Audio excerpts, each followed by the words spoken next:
నీ ముఖం కూడా నేను సరిగ్గా గమనించేది ఎక్కడో దూరంగా ఉన్నావు కదా. ఇంత చిన్నగా ఉన్నావు.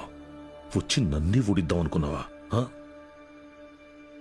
త్రిపాఠి సార్, చాలా రోజుల క్రితం మీరు నాతో అన్నారు, zero fees zero education, more fees more education అని. ఆ బోర్డులో ఉన్న స్టూడెంట్స్ ఎవ్వరికి వేలకి వేలు ఫీజు కట్టడం వల్ల ఈ ర్యాంకులు రాలేదు. మీరు వాళ్ళకి లక్షల లక్షల డబ్బులు ఆశ చూపించి వాళ్ళ ర్యాంకుల్ని, వాళ్ళ గెలుపుని కొన్నారు. ఇది కూడా ఒక గెలుపేనా?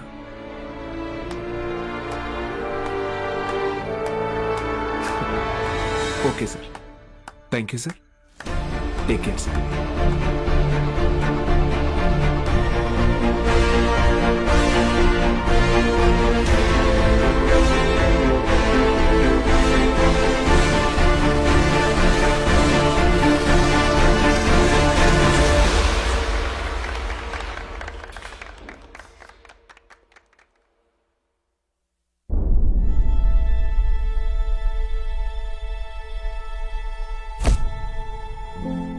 ఏ మనిషి అయితే మిమ్మల్ని నమ్మలేదో, ఈరోజు ఆ మనిషే మీ ఇంటి ముందుకొచ్చి